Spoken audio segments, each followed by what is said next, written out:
En los próximos 25 minutos voy a tratar de explicar en síntesis lo que la vida me ha permitido aprender en estos años en el área de la medicina en relación con el electrocardiograma. Mucha de esta información que vamos a recibir ahora está en varios libros, no está en un solo texto y alguna parte también es producto de la experiencia. Entonces espero que les sea de utilidad para lo que viene de aquí en adelante en la carrera. Inicialmente quiero arrancar por mencionar que en relación con la relación que tengo con la industria y con algunas instituciones, no considero que ninguna de esas relaciones influya en los comentarios que voy a hacer en la tarde de hoy. Hoy solamente nos limitaremos a fines académicos. Este es más o menos el contenido de la actividad. Vamos a empezar con una introducción breve, luego hablamos un poco de la importancia del electrocardiograma, cuáles son los pasos para la toma correcta, cuáles son las ondas, los intervalos y los segmentos, cómo evaluamos el ritmo y la frecuencia, cómo evaluamos el eje y posteriormente vamos a hablar de unas preguntas claves que debemos tener en cuenta para la interpretación. Inicialmente, empezamos por definir electrocardiograma. Es una palabra compuesta que se deriva electro de la activación eléctrica, cardio del corazón y grama que es el registro. Es decir, es el registro lineal de la actividad eléctrica del corazón que tenemos como el elemento diagnóstico. La importancia de este estudio es la facilidad y rapidez de realización. Nos permite realizar el mismo en servicio de urgencia, en estudios epidemiológicos y en ensayos clínicos para diagnosticar los trastornos del ritmo cardíaco, también para mirar la evolución de todas las cardiopatías y para tomar decisiones e intervenciones avanzadas como el uso de dispositivos en algunas patologías. Siempre recordando que hay unas variantes de normalidad, es decir, que aunque en el electrocardiograma tengan algunos hallazgos, estos pueden hacer parte de esas variantes de normalidad. Para la toma correcta debemos hacer una serie de pautas que arrancan verificando la fuente de alimentación del aparato, que puede ser corriente eléctrica o batería, dependiendo cuál tengamos. Mirar bien cuál va a ser la colocación de los electrodos para que estén en los lugares adecuados para las distintas derivaciones y con eso poder obtener un registro más adecuado. Comprobar que la calibración sea correcta, ajustar siempre la línea de base del registro. Bueno, en aquellos casos, la mayoría de las veces lo hace automáticamente, pero en los que no, pues nos toca manualmente hacer ese ajuste de la línea de base. Tratar de eliminar los artefactos que pueda tener el trazado electrocardiográfico, algunos que son causados por corriente alterna o por temblor del paciente.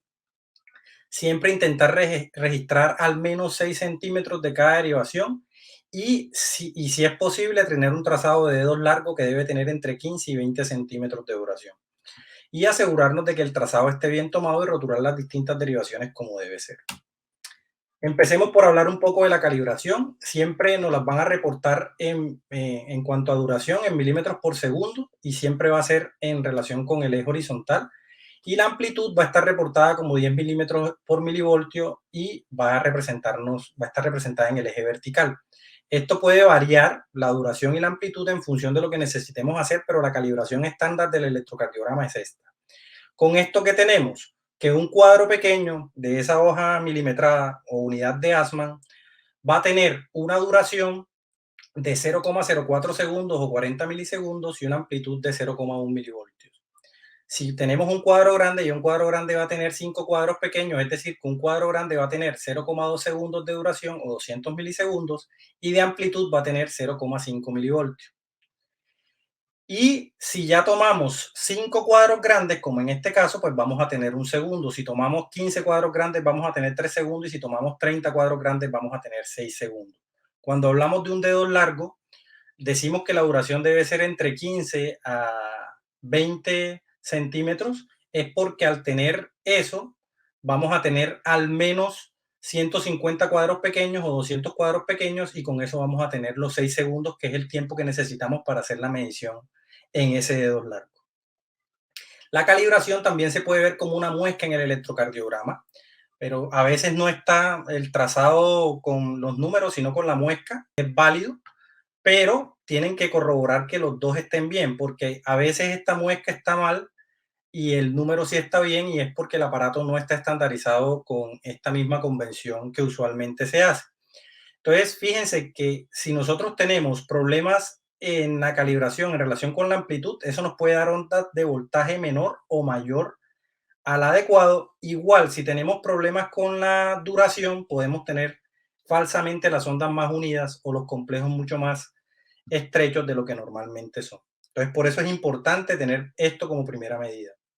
Lo segundo es la ubicación de los electrodos. Recordar que tenemos electrodos de las extremidades o que nos permiten cortar el corazón en el plano frontal. Y tenemos electrodos precordiales que nos permiten cortar el corazón en el eje horizontal. Estos planos de las extremidades, estas derivaciones de las extremidades, que son cuatro, pues tenemos una que es el polo a tierra, que es la de la pierna derecha. Las otras tres se relacionan entre sí formando unas derivaciones que fueron descritas inicialmente por el doctor Einthoven, D1, D2 y D3. Estas derivaciones entre sí forman un triángulo. Ese triángulo tiene todos los lados iguales, todos los ángulos iguales, cada ángulo de 60 grados. Si nosotros trazamos una línea desde el centro del triángulo hasta cada uno de los vértices, vamos a tener las derivaciones ampliadas. Por eso tienen la letra A, como son vectores, tienen la letra B y dependiendo hacia dónde vaya van a tener la letra. Esta que va hacia los pies tiene la letra F, la que va hacia el lado izquierdo tiene la letra L y la que va al lado derecho tiene la letra R. Estas derivaciones van a tener una relación con las derivaciones descritas por Einthoven que van a estar justo a 90 grados. Y esto lo vamos a poder precisar utilizando simplemente el orden alfabético, D1 con ABF, D2 con ABL, D3 con ABR, utilizando como mnemotecnia la palabra flor, o en algunos textos también lo encontrarán con una mnemotecnia dada por Doña Flor y sus tres maridos. Cualquiera de las formas es válida, lo importante es recordar que esto nos habla de la perpendicularidad que hay entre las diferentes derivaciones de las extremidades. Estas derivaciones podemos graficarlas en dos planos, en un sistema que es el triaxial y un sistema que es el hexaxial, dependiendo si utilizamos solo 3 o 6 de las derivaciones. Las derivaciones precordiales, ya dijimos que cortaban el corazón del plano horizontal y lo importante es recordar que hay dos espacios entre los que van a estar todas prácticamente, en el cuarto y el quinto espacio intercostal. Dependiendo cuál derivación sea la que estemos viendo, va a tener una línea especial. El B1 va a estar en la línea paraesternal derecha, B2 va a estar en la línea paraesternal izquierda en el mismo cuarto espacio intercostal, B4 va a estar en la línea medio clavicular con quinto espacio intercostal, B3 va a estar en un punto equidistante entre B2 y B4, B5 en el mismo quinto espacio intercostal pero en la línea axilar anterior y B6 en la línea axilar media. Sin embargo, tenemos derivaciones derechas y posteriores. ¿Cómo hacemos esto? ¿Cómo las colocamos? Las derivaciones posteriores van a estar todas en el mismo quinto espacio intercostal y lo que va a cambiar son las líneas. Va a haber tanto el lado izquierdo como el lado derecho. Las del lado izquierdo pues van a estar en la línea axilar posterior izquierda con el quinto espacio intercostal B7, B8 en la línea medio escapular izquierda con quinto espacio intercostal izquierdo y B9 en la línea paravertebral izquierda con quinto espacio intercostal. Las derechas son exactamente lo mismo, lo único que va a cambiar es que la lateralidad ya no va a ser la izquierda, sino la derecha. Igualmente, cuando hablamos de derivaciones derechas en general, lo que vamos a hacer es a cambiar el orden de colocación de todo esto. Ya no vamos a empezar desde la derecha hasta la izquierda, sino desde la izquierda hasta la derecha. Es decir, B1R va a estar en la línea paraesternal izquierda con cuarto espacio intercostal y así sucesivamente vamos a ir colocando todos los electrodos hasta llegar a la línea axilar media derecha, quinto espacio intercostal. Estas derivaciones derechas tienen mucha importancia, especialmente B3 y B4R, como vamos a ver en una charla futura que va a dar el doctor Figueroa. Importante que estas también se grafican y la importancia es que a medida que el electrodo, digamos, el vector se acerca al electrodo que está captando, se va a ver un mayor voltaje en esa derivación y a medida que se aleja se va a ver una onda negativa de menor voltaje. Si nosotros colocamos los electrodos en una posición inadecuada, vamos a tener errores en los que podemos confundir una imagen o un bloque incompleto de rama derecha en un paciente que tiene el electro completamente normal. Por esto es importante tener este punto en cuenta. Ya hablando más de todo lo que tiene que ver con las ondas del electrocardiograma, sabemos que lo que se registra en el electro es la actividad eléctrica que ocurre a través del sistema de conducción. Y acá lo que vamos a ver son las diferentes ondas que se producen, empezando por la onda P, que lo que sabemos es que se relaciona con la despolarización auricular, el intervalo PR, que se relaciona con el tiempo de conducción entre la aurícula y el ventrículo, el complejo QRS, que va a relacionarse más con la contracción con la despolarización ventricular, el segmento ST, que va a ser la repolarización ventricular temprana, el intervalo QT, que va a ser ya la repolarización ventricular completa, pero también va a estar incluida la despolarización en el QRS, y la onda P, que en algunos casos, perdón, la onda U, que en algunos casos podemos ver y que va ya a estar más en relación con la repolarización de la red de conducción, que es el sistema His-Purkinje especialmente. Para evaluar la onda P, la T y la U vamos a tener en cuenta la morfología y las dimensiones. Eso lo vamos a ver con más detalle también en la parte de hipertrofia y crecimiento en el caso de la onda T, pero de la onda P, perdón, pero lo que es importante es saber que puede ser positiva, aplanada, picuda, bimodal, negativa, difásica e incluso las dos fases pueden ser similares, lo que se conoce con el nombre de isodifásica. Se considera que una de estas ondas es picuda cuando al hacer una línea exactamente en el centro de la onda, las dos mitades son iguales, es decir, son simétricas. En ese escenario hablamos de una onda picuda, puede ser la P, la T o la U. Hablando del complejo QRS, también tenemos que tener unas consideraciones adicionales. Primero, que este tiempo que está entre el inicio del QRS hasta el punto máximo de la R se llama deflexión intrinsecoide o tiempo de activación ventricular. Esto va a ser útil cuando hablemos de hipertrofias, crecimientos y cuando hablemos de algunos tipos de bloqueo. Lo otro que debemos ver del QRS es las diferentes morfologías que puede tener. Como vemos, puede tener morfologías donde solo está la R y la S, morfologías donde está un patrón de prima o donde se ven más de una onda R, o un patrón de melladura. La diferencia entre prima y melladura es si supera la línea isoeléctrica. Si nosotros pasamos una línea por la línea de base y no supera la línea isoeléctrica, esa muesca que tenga la onda va a ser una melladura. Pero si supera la línea isoeléctrica, como en estos casos, va a ser una prima.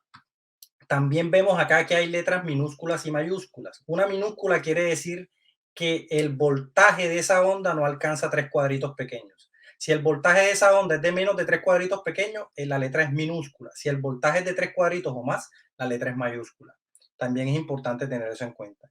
Y para finalizar, con el QRS, también debemos evaluar algo que es la zona de transición. Esta lo vamos a evaluar en las precordiales y vamos a tener una zona de transición normal, que es aquella que se presenta usualmente entre B3 y B4, una zona de transición tardía cuando ocurre más allá de B4, es decir, cuando el punto en el que se igualan la R y la S va más allá de B4, y una transición temprana cuando ese punto en el que se iguala la R y la S es antes de B3. Viéndolo en el electro normal, la zona de transición usualmente la debemos buscar entre B3 y B4, como en este caso efectivamente está. Por último, en lo que tiene que ver con ondas, miramos el intervalo QT. En el intervalo QT debemos tener en cuenta que el QT va a cambiar en función de la frecuencia cardíaca. A mayor frecuencia cardíaca, usualmente el QT medido va a ser menor. Y por esto, el único QT medido que, digamos, puede ser tomado en cuenta es el que se estandariza la frecuencia de 60 por minuto. Si la frecuencia es mayor o menor de 60, debemos hacer el QT corregido. Para sacar ese QT corregido hay muchas fórmulas. Pasa de 15 el número fácilmente, pero de esas fórmulas la más utilizada es la fórmula de Bassett y esa fórmula tiene en cuenta el QT medido sobre la distancia que hay entre R y R en tiempo, en duración. En este caso tenemos 11 cuadritos en el QT pequeño, como dijimos que cada cuadrito medía 0,04 segundos, entonces decimos que tiene 0,44 segundos y la distancia que hay entre R y R es de 25 cuadritos. Hacemos la misma operación, nos da que esto nos da un segundo. Siempre en esta operación debemos expresar los números en segundos, no en milisegundos, porque si lo expresamos en milisegundos podemos tener un resultado falso. Así que siempre lo ponemos en segundos y en este escenario el QT medido va a ser la relación de eso, que en este caso nos va a dar 0,44. Lo mismo muy probablemente porque la frecuencia aquí va a estar en 60 por minuto. Pero siempre debemos tener en cuenta esto, hacer el QT corregido cuando la frecuencia no sea 60 por minuto. En resumen, digamos que importante de la onda P, que ya sabemos que es un cuadrado que debe durar 100 milisegundos tanto en duración y 0,25 milivoltios en amplitud, y que debe ser positiva en D1, D2 y ABF, negativa en ABR, y si no la vemos, inicialmente debemos buscarla en D2. Si no la vemos en D2, debemos buscarla en B1, y si no la vemos en B1, debemos buscarla en B4. El intervalo PR en condiciones normales debe medir de 120 a 200 milisegundos. Se mide más que todo la duración de este intervalo y pues lo tenemos en cuenta para la precipitación y los bloqueos, como lo vamos a ver en futuras charlas. El QRS debe medir menos de 100 milisegundos, el límite inferior puede estar en 60 o 70 dependiendo del texto que lean. Siempre recordar la letra mayúscula o minúscula y la zona de transición, y que tiene variaciones normales en las que se van a ver muescas de melladura o de prima y que no tienen ninguna repercusión clínica en los pacientes en algunos casos.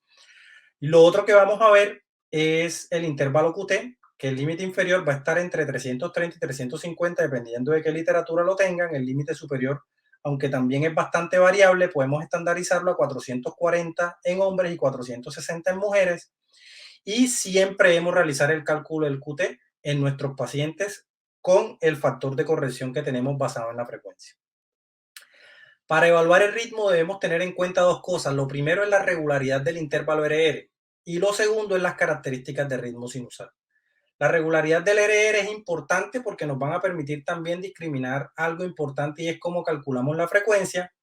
Y en las características de ritmo sinusal, aunque hay varias que pueden encontrar en los textos, las cuatro primeras son casi que una condición sine qua non. Siempre que están, se trata de un ritmo sinusal.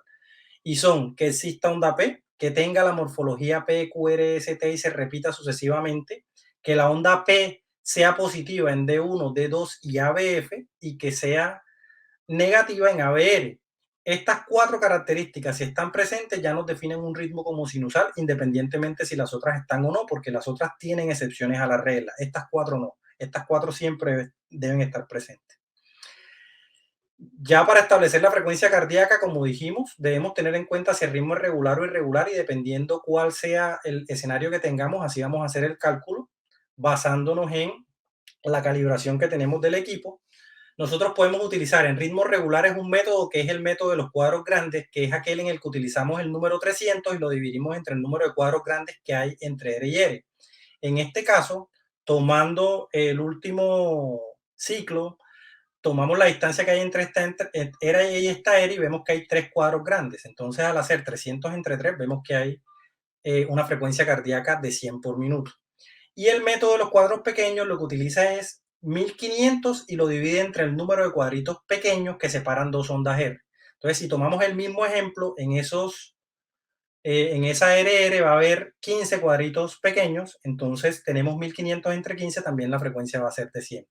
Hay otro método que se puede utilizar acá y es ir descendiendo 300, 150, 100, 75, 60, en función de los cuadros grandes cuando cae exactamente en un cuadro así. Sin embargo, cuando no cae exactamente en el cuadro grande, se nos complica la vida.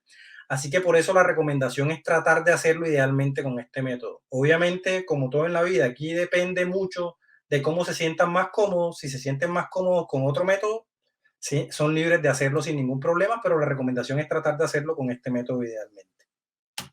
Y en los ritmos irregulares, nosotros debemos utilizar el dedo largo, es decir, debemos utilizar 6 segundos del trazado para poder determinar cómo está la frecuencia. Eso que nos va a dar que siempre, para volverlo un minuto, tenemos que multiplicar el número de QRS por 10, es decir, que el resultado siempre va a ser un número base 10.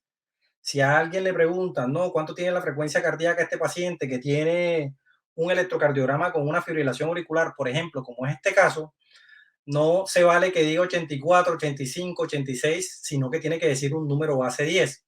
En este caso tomamos los 6 segundos, yo arbitrariamente lo tomé desde este punto hasta este punto, conté el número de QRS 1, 2, 3, 4, 5, 6, 7 y 8 y multipliqué el número de QRS por 10 y eso me dio la frecuencia cardíaca final que es de 80 por minuto. Entonces, en ritmos irregulares, recuerden siempre utilizar el dedo largo y los 6 segundos para la medición. En algunos textos recomiendan 3 segundos o 10 segundos. Lo que está estandarizado y lo que está demostrado es que utilizar 6 segundos es lo más efectivo para el paciente. Más de 6 segundos puede ser un poquito más preciso, pero la diferencia no es significativa. Por último, el cálculo del eje eléctrico cardíaco, que también es un problema para nosotros. En algunos casos debemos siempre partir de que el eje normal está entre menos 30 y 100, 110 grados, dependiendo de la literatura que estemos revisando. Pero para calcularlo rápidamente, lo que más debemos tratar de hacer es mirar cómo está la polaridad del QRS en las derivaciones de 1 y ABF. Dependiendo de eso, podemos decir que el eje normal, cuando vemos que la polaridad del QRS es positiva, tanto en D1 como en ABF, y estaría en el cuadrante normal, que es este cuadrante que está acá abajo. También podemos tener el escenario en el que tengamos D1 positivo y ABF negativo, y en ese caso estaría en este cuadrante. Fíjense que hay una pequeña porción de este cuadrante que está en el territorio del eje normal, pero para efectos prácticos vamos a decir que está desviado a la izquierda, este segundo cuadrante. El tercer cuadrante es aquel cuadrante que el que D1 es negativo y ABF es positivo, y en ese caso estaría en este cuadrante. Vean que aquí también hay un pequeño porcentaje que está en el territorio del eje normal, sin embargo, también lo vamos a tomar como que es desviado a la derecha. Y el otro escenario, que es que los dos sean negativos, que en ese caso va a caer en el cuadrante indeterminado. Esto también se puede hacer con el método de buscar cuál es la isodifásica, es decir, en cuál derivación de las extremidades, tanto la R como la S, es igual, es decir, la suma de esas dos derivaciones da cero. En este caso tenemos D2, entonces decimos que la perpendicular de D2 es ABL, miramos la polaridad de ABL, decimos que es positiva, es decir, que va justo hacia este cuadrante, es decir, que está en el territorio del eje normal, y no solamente podemos decir que está, digamos, hacia este cuadrante, que en otro escenario podríamos decir que está desviado a la izquierda, decimos que está en el eje normal porque podemos tener la certeza de decir que está justo en menos 30 grados, al tener la perpendicular. Es decir, que si tenemos una derivación de las extremidades isodifásicas y buscamos la perpendicular, nosotros podemos saber exactamente a cuántos grados está.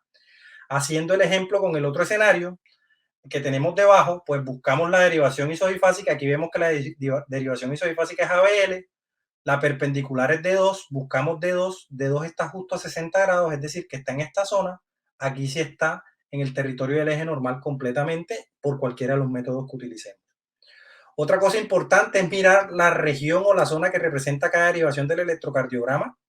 Y aquí, a manera de resumen, podemos decir que en el electro tenemos una región septal que está dada por B1, B2, una región anterior que está dada por B3 y B4, una región lateral que está dada por B5, B6, D1 y ABL. Va a haber un componente lateral alto que es dado por D1 y ABL, y un componente lateral bajo que es dado por B5, B6, y un componente inferior que es dado por D2, D3 y ABF. Ya para finalizar, ¿qué preguntas debemos realizar siempre que tengamos que interpretar un electrocardiograma? Debemos tratar de hacer estas preguntas, no importa el orden, pero siempre debemos hacerlas. ¿Está bien tomado el electro? ¿Cómo está el ritmo? ¿Cuál es la frecuencia? ¿Hacia dónde está el eje? ¿Si hay alteraciones del ST o de la T? ¿Cómo está el resto de las ondas y cómo están los segmentos y los intervalos?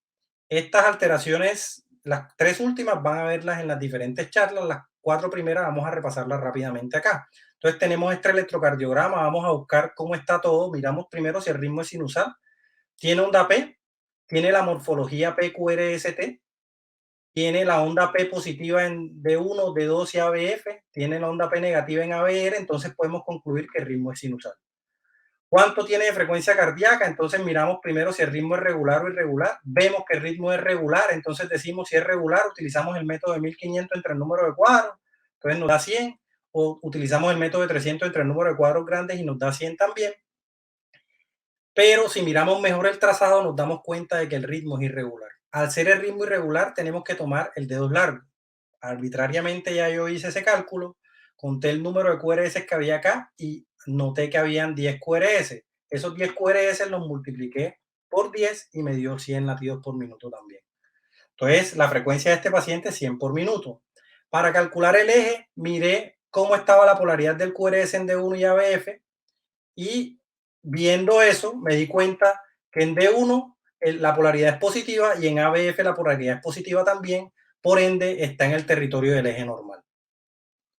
Muchísimas gracias por su atención. Espero que con esto hayan tenido un abrebocas para lo que viene en las siguientes charlas.